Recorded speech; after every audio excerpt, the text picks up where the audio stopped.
One of the challenges of working through a book of the Bible, like we've been doing through the Gospel of Luke, is knowing how much of God's Word should be dealt with each time we come together.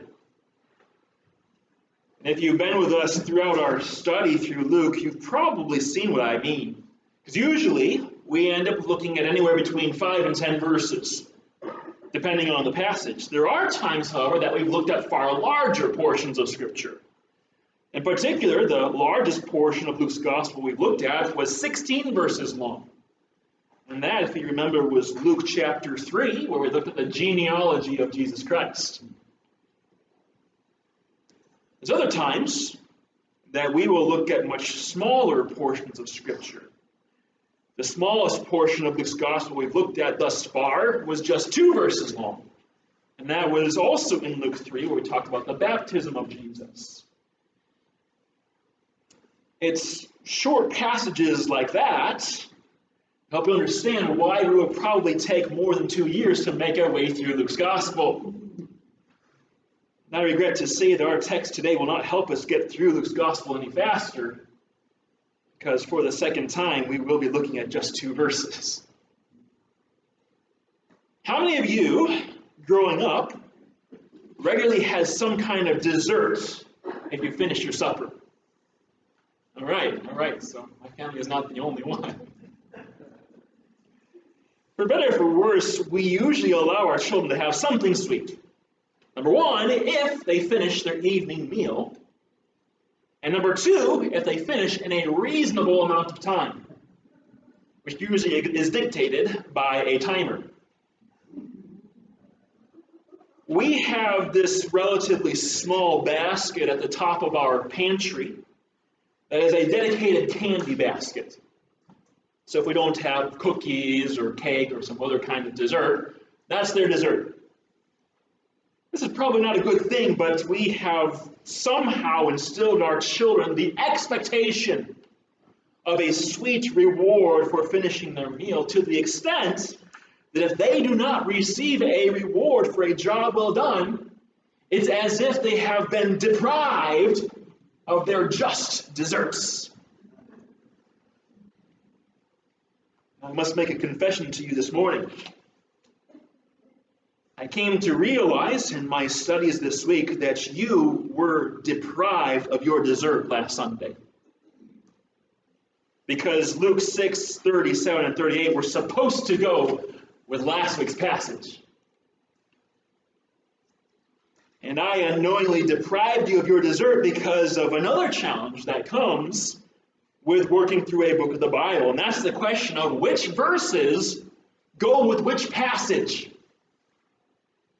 Last week I had thought that verses 37 and 38 would go more naturally with the following verses 39 through 42.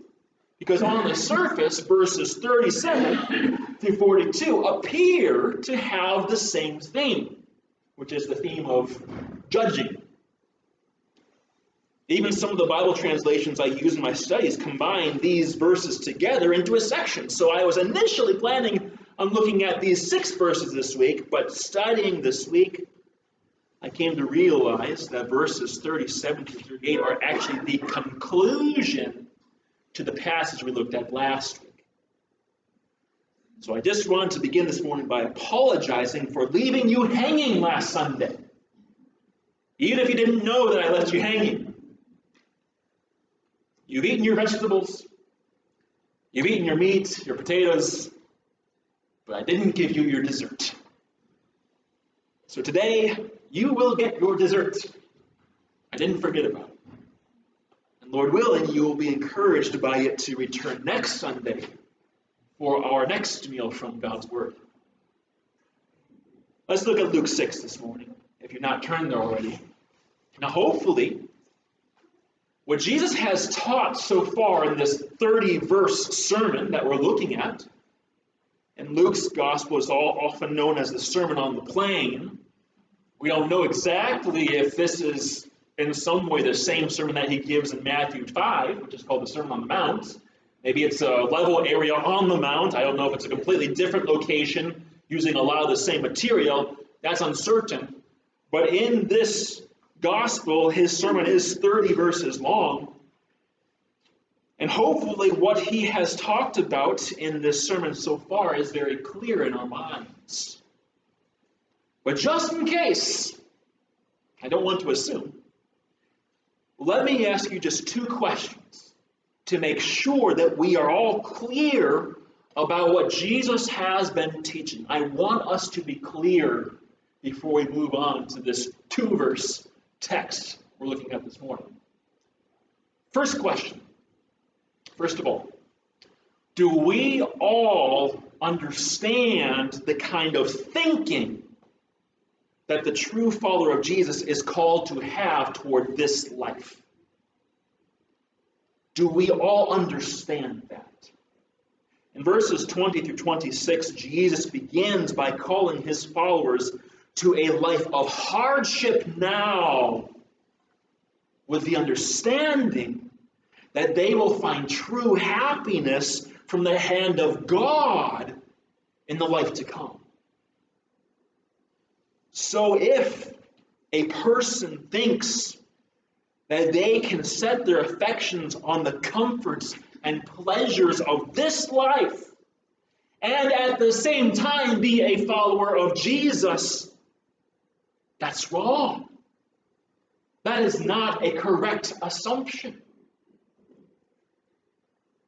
Jesus goes on to say in the end of that text, verses 25, I believe, 26, he says, "Woe to you who are rich." Why? Because in your being rich, you have obtained your consolation. You have received now in full all the comfort you are ever going to get.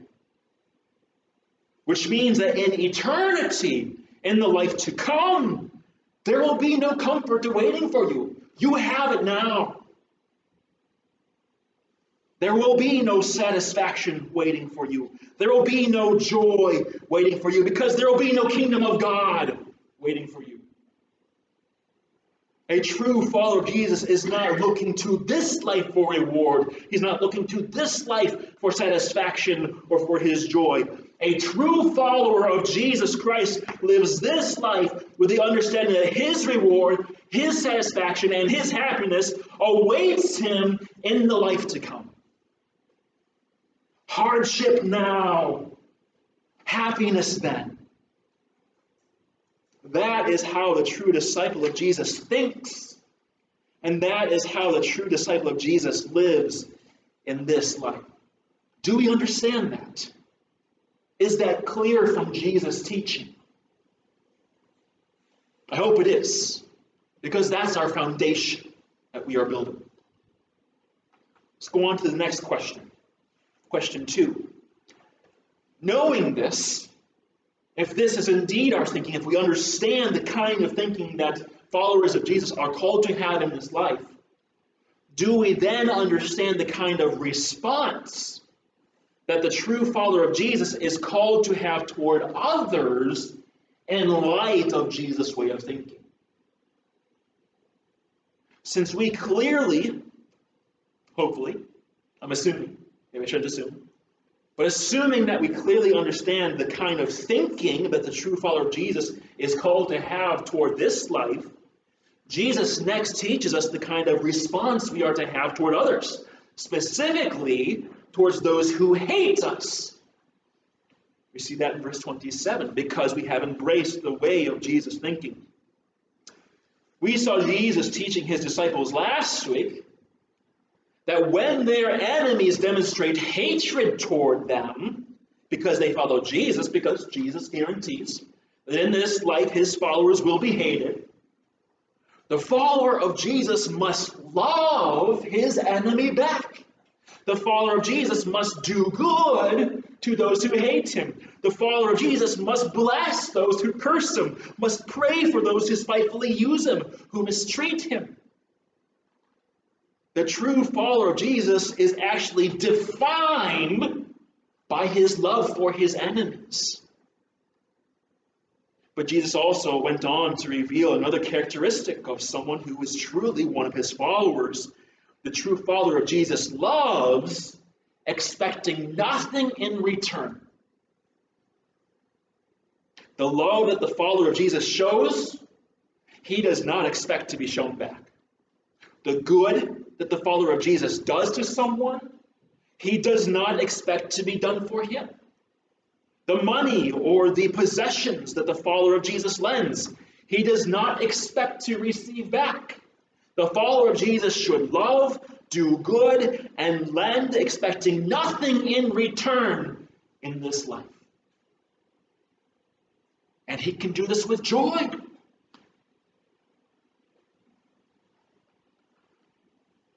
Because of the hope that Jesus guarantees for the life to come. Because in the life to come, what does Jesus say? The reward for the follower of Jesus who lives this way will be great.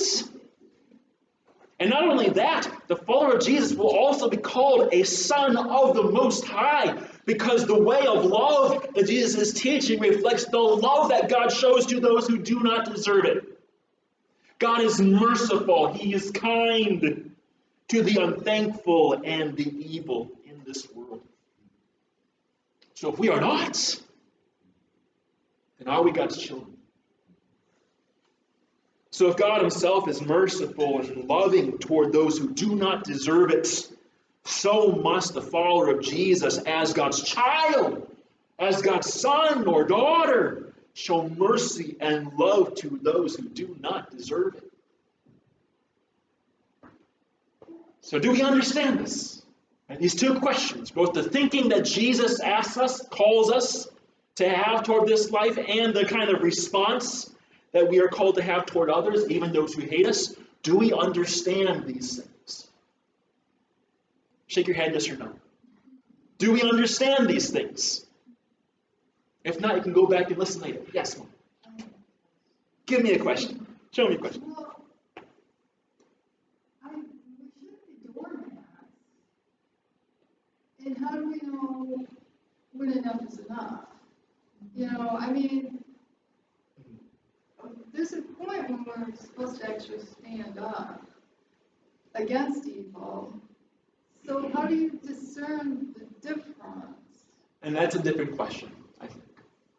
But this is the underlying mindset for the Christian. I understand that. And so we'll talk in just a little bit this morning about our response toward evil. That might be a different thing. So,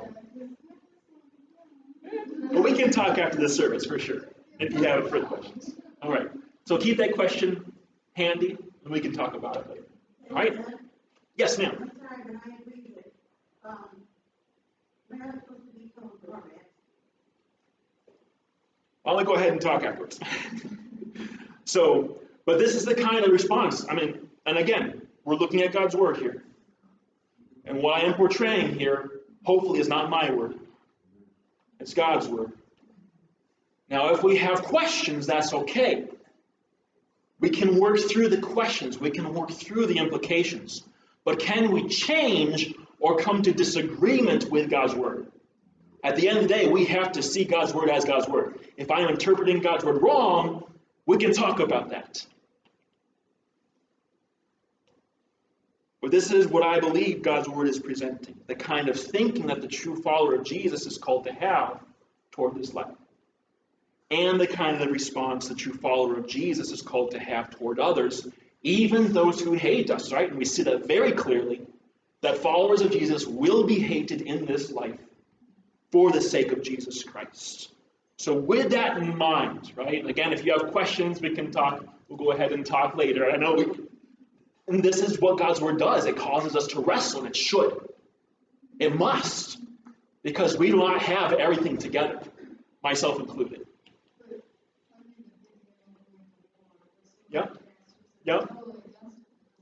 Yep. So, anyway, with these things in mind, we come to these two verses of our treatment. Verses 37, 38, which we call the dessert to last week's message.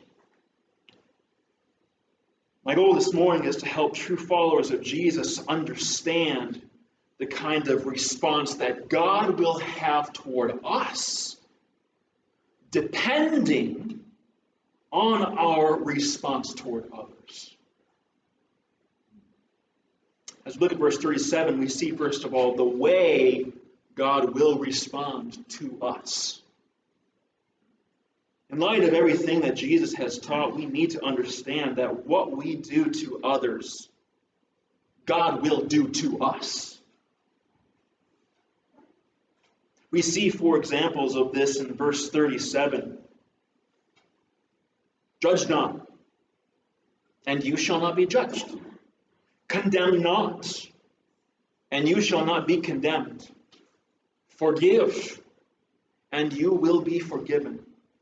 Verse 38 begins, give, and it will be given to you. Let's begin with this first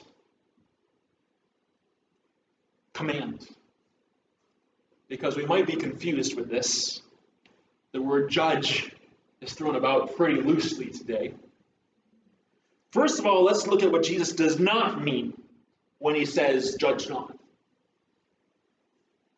Have you ever heard someone use the phrase, don't judge me?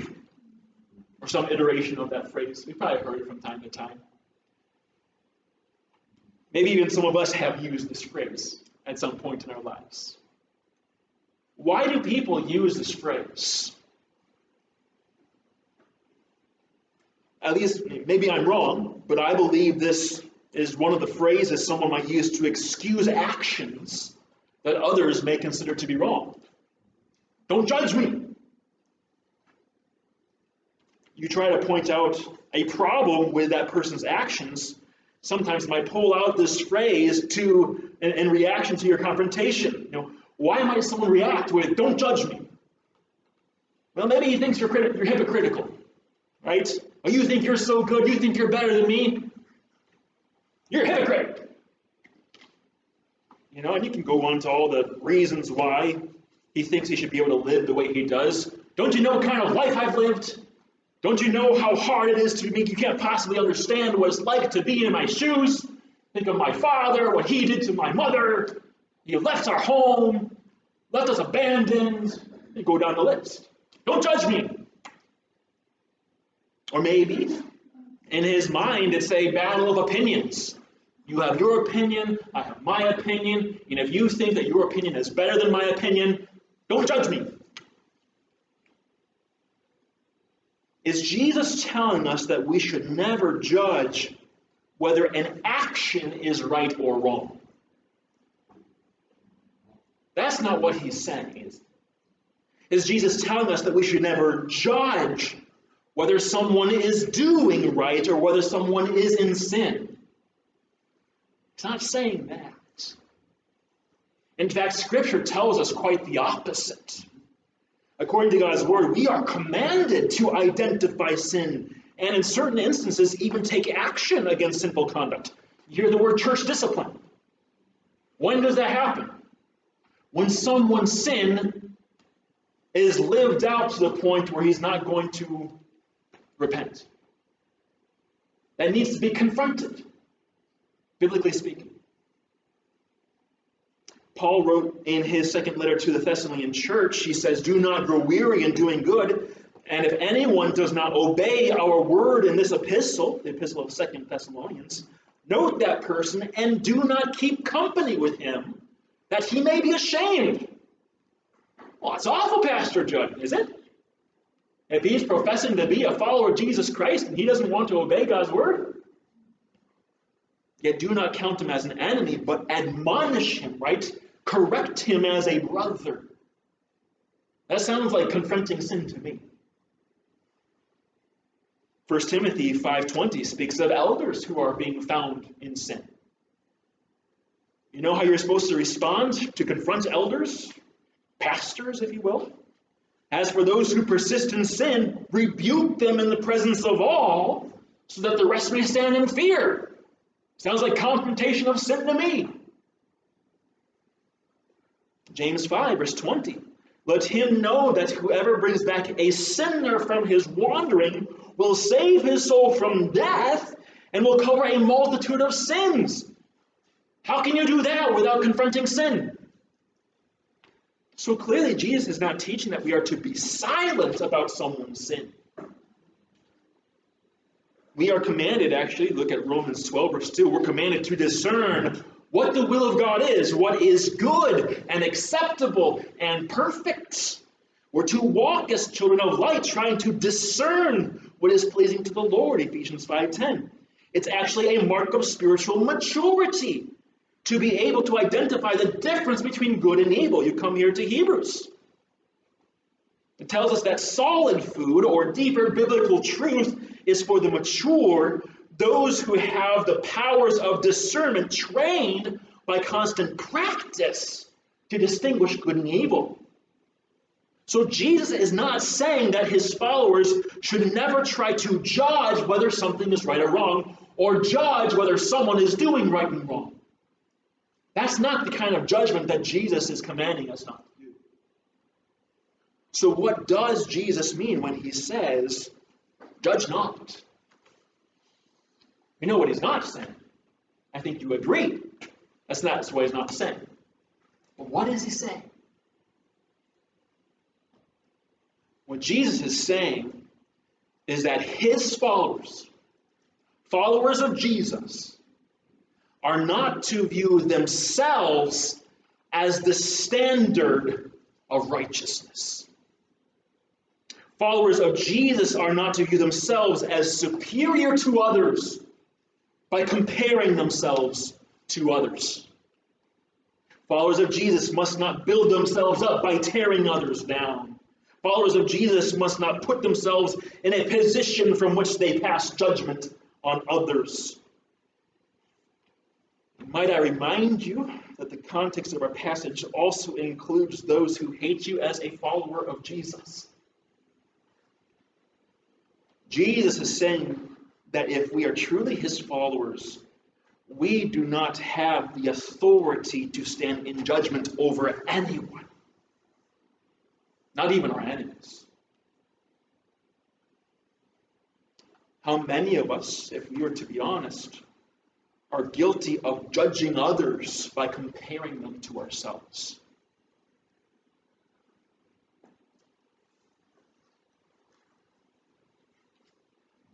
Do we find ourselves passing judgments, for example, on people because of their religion? I'm not saying whether the religion is right or wrong. That's a different subject altogether. But do we view ourselves as superior and them inferior because of their religion? Do we find ourselves passing judgment on people because of their income level? I must be blessed by God because I'm doing well. You must be, sinning or something because you'd be blessed.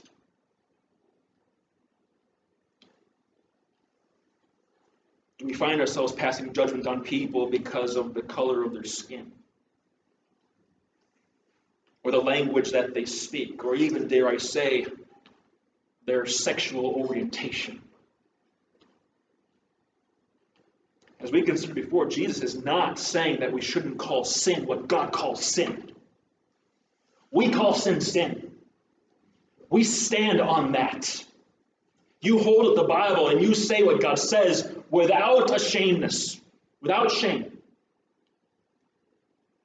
Even in a society where certain sinful lifestyles have become normalized, God's people are right to call sin what the Bible calls sin, but that's not what Jesus is talking about. The question that Jesus is dealing with is, do you view yourself as somehow better than someone because of this difference? If that is the case, you are doing exactly what Jesus commands his followers not to do. Because you are not the standard of righteousness. There is only one who is, and we are not him.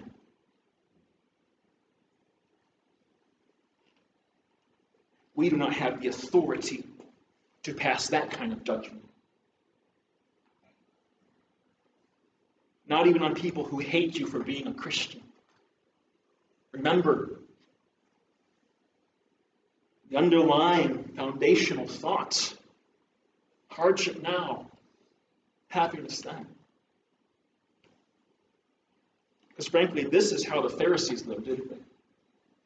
I mean, you read in Luke chapter 18, he's standing there, Jesus says, this tax collector standing here. What does the Pharisee say? He says, God, thank you that I am not like other men, like extortioners, unjust adulterers, or even like this tax collector. What's he saying? I'm more acceptable in God's sight than these people. I'm better than these people. And we could add all kinds of descriptions to the list. I'm better because of my color of skin. I'm better because I believe in traditional marriage. I'm better, I'm better, I'm better. No, you're not. We're not. We are sinners who deserve hell. Period. Just like everyone else. My friend, true followers of Jesus do not judge him this way. They don't. True followers of Jesus do not compare themselves with anyone else to view whether or not they are better in God's sight. No matter how different they are, no matter how strange they are, and frankly, no matter how sinful they are. We are not the judge. True followers of Jesus understand that the righteous judge, again, who is not us, he will render true justice on that day. We must all appear before the judgment seat of Christ, and we're not going to be the one in the judgment seat. You see the gravity of Jesus' command, what he says next. He says, judge not, then what? And you will not be judged. What's the implication? If you live with this kind of judgment, what will be true instead? You will be judged. My friend, when we judge others, we in our pride are usurping the role of God himself. We are taking God off judgment seat and putting ourselves there and judging someone who's not like us.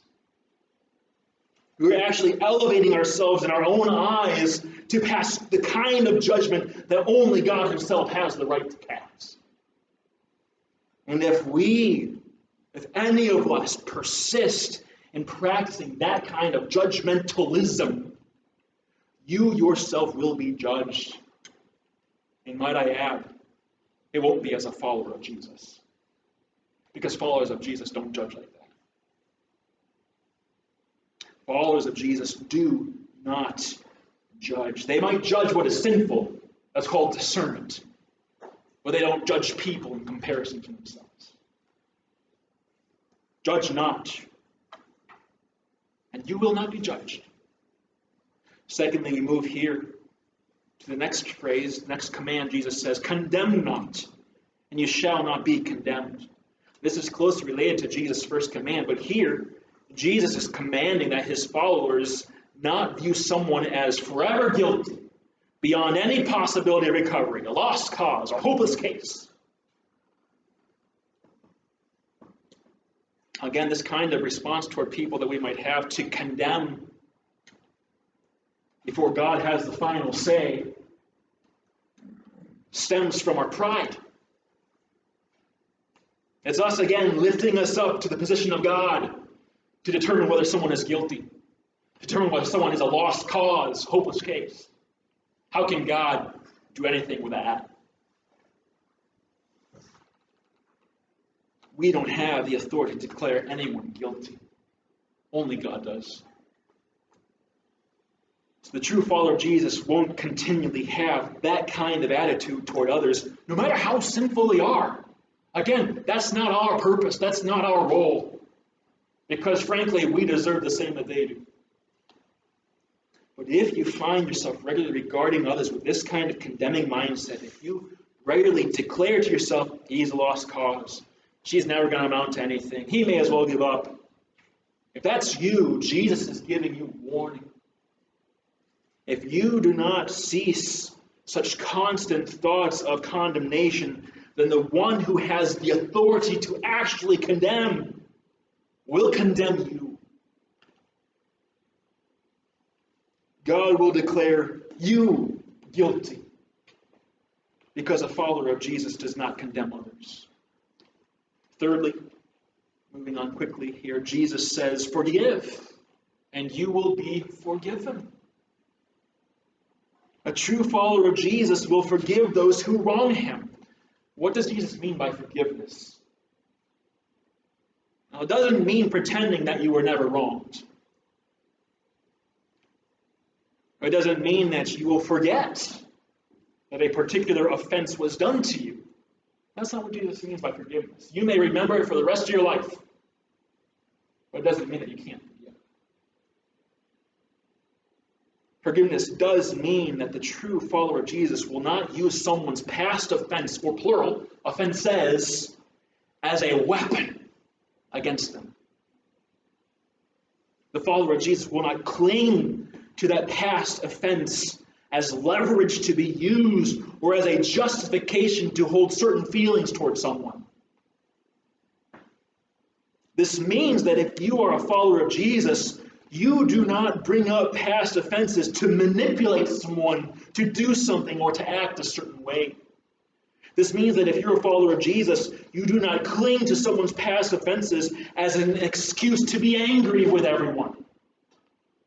A true follower of Jesus won't use someone's past offenses as justification for a bad habit or a self-destructive lifestyle. Again, remember the context. Not even our enemies are exempt from our forgiveness. And the question you might have in your mind, which is a fair question, is how can the follower of Jesus show this kind of forgiveness? Because even when someone wrongs you, you have already come to embrace Jesus' hardship now, happiness then way of thinking. You've already bought into the reality that life for the follower of Jesus is going to be hard. Guess what? Forgiveness is hard. And you may not be able to forgive someone if you are seeking justice and fairness in this life. The reality is, you may well have many wrongs done against you that will not be made right in this life. But if you've embraced Jesus' way of thinking, you can rest with confidence that all wrongs will be made right when? In the life to come. But there's another reason that the follower of Jesus can show this kind of forgiveness. And that is because the follower of Jesus has himself been forgiven. When you turn from living life your way, a way that God's word says is sinful and rebellious, and through faith, you embrace God's way, which Jesus came to proclaim, God pronounces you forgiven. God declares you not guilty. Every sin, past, present, and future, will no longer be applied to your account. You are washed. You are sanctified. You are justified in the name of the Lord Jesus and by the Spirit of our God. My friend, if God has forgiven you every offense you have or will ever commit against him, then you have no right to withhold forgiveness from those who offend you. Are you more holy than God? To withhold forgiveness from anyone is to make mockery of the forgiveness that God himself offers to all mankind. We would do well to heed the words of Mark 11, verses 25 to 26. Whenever you stand praying, if you have anything against anyone, forgive him, that your Father in heaven may also forgive you your trespasses. And then the warning. But if you do not forgive, neither will your Father in heaven forgive your trespasses. My friend, forgive, and you will be forgiven. But the reverse is also true. Forgive not, and you will not be forgiven. And you cannot stand in the presence of God and not be forgiven. And finally, as we come to verse 38, give, and it will be given to you. We've seen this commandment several times already being addressed to the followers of Jesus. True followers of Jesus are to give whoever asks of them. True followers of Jesus are to give without expecting to receive anything in return. But here we see how God responds when followers of Jesus give. If we give as Jesus has instructed to give, God himself will give to you. Jesus calls us to give to others, expect nothing in return from others. But that's not the case with God. You give to others, and you can expect something from God. Verse 38 goes on to explain that God will give to us according to how much we give to others. First, you see here that the kind of giving is illustrated. And it calls to mind the picture of corn kernels being weighed out by a merchant. A reputable merchant would not shortchange his customers by skimping on the amount of kernels he sold them. The merchant would fill the sack or container, but before handing it to the customer, he would first press down on the kernels as far as they would go. And then he would fill the space that remained in the sack. But he would still not be done. The merchant would then grab the container in both hands and shake the container by rotating it quickly back and forth, and any remaining space after that would be filled again. Having gone through this process, no one could accuse him of shortchanging his customer. The measure that he had given his customer was not a skimpy measure. It was a good measure. My friend, if you give in this life, as Jesus commanded his followers to give, God is not going to shortchange you. God will place in your arms a good measure, pressed down, shaken together, and running over.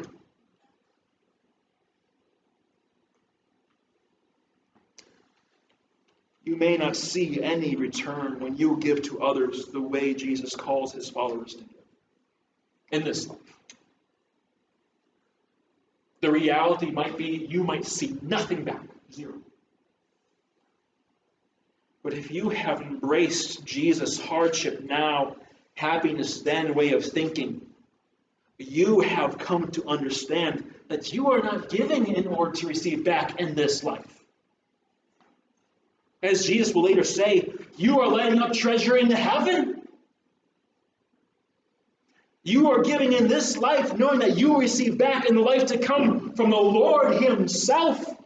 So let us not skimp in our obedience.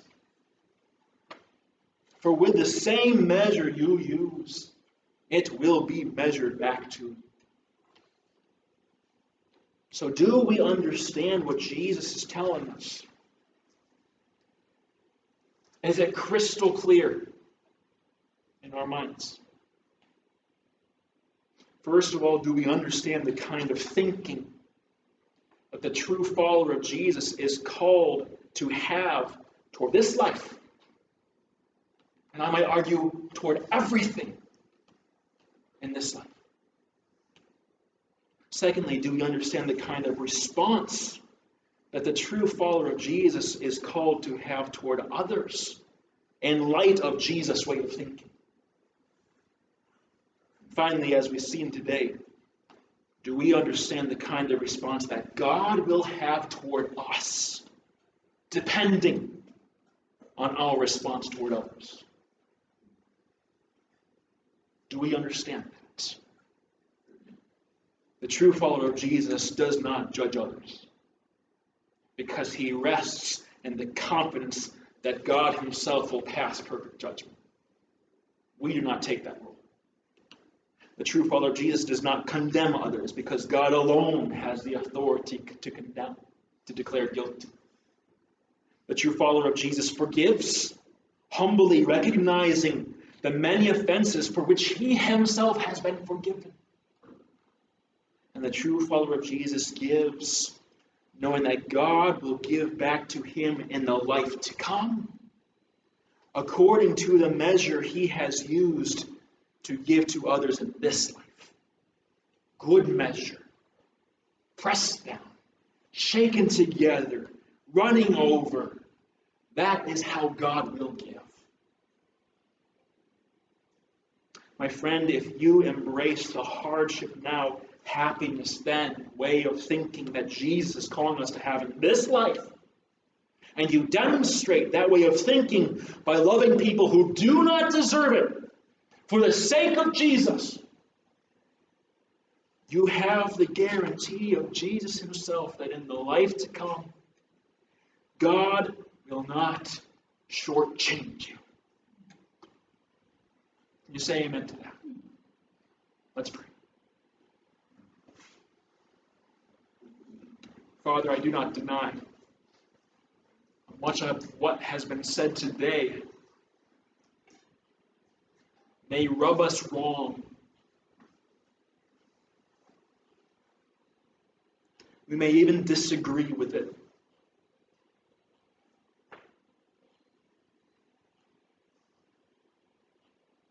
And I pray that you'd help us to wrestle through what you have presented to us.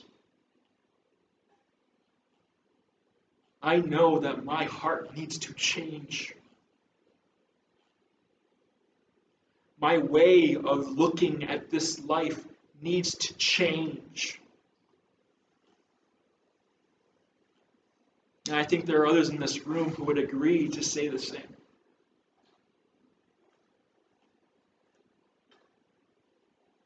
Because your word has been given to us to change us to be like your Son, to make us more like Christ.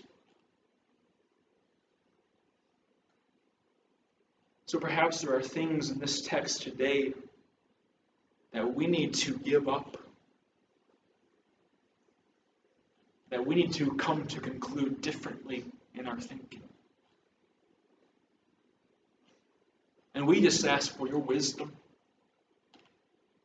We ask for your strength. We ask for your humility that Jesus himself demonstrated by taking upon himself the form of a servant, making himself in the likeness of man and becoming obedient to the point of death, even the death of a cross.